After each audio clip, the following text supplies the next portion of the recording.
नमस्ते investors, welcome back to part 3 of a mutual fund series. आज से हम एंटर कर रहे हैं इक्विटी फंड्स की दुनिया में और शुरुआत करते हैं सबसे पहले कैटेगरी से, जो है large cap funds. Large cap funds invest करते हैं टॉप 100 बड़ी कंपनीज में, जैसे कि रिलायंस, HDFC बैंक, TCS।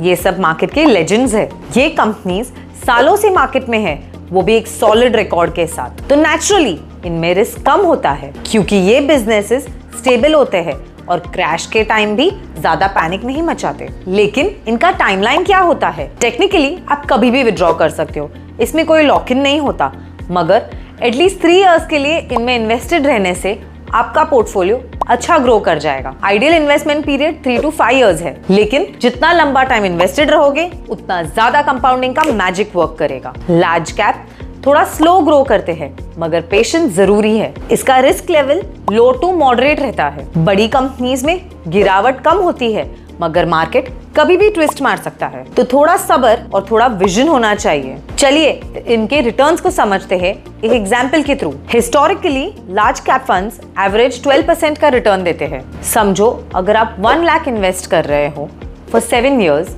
तो वो अमाउंट 2.2 लाख से 2.5 लाख तक बन सकता है। मान लो अगर आप SIP के थ्रू 2000 पर मंथ इन्वेस्ट कर रहे हो फॉर 7 इयर्स, तो आपका टोटल इन्वेस्टमेंट होगा 1.68 लाख और उसकी expected value at the end of 7 years हो सकती है 2.7 to 3 lakh rupees. Who should invest in large cap mutual funds? Mutual fund में नए हो, मार्केट का फियर है, लॉन्ग टर्म गोल के लिए टेबल स्टार्ट चाहते हो, शुरुआत करना मुश्किल नहीं है। आप सिर्फ 500 रुपीज पर मंथ से SIP की शुरुआत कर सकते हो। तो ये था लार्ज कैप फंड्स का फुल ब्रेकडाउन। सिंपल, स्टेबल और लॉन्ग टर्म के लिए smart. Follow Talgo for easy investment explainers. और हाँ, we are an AMFI registered mutual fund distributor. Connect with us to start your mutual fund journey today.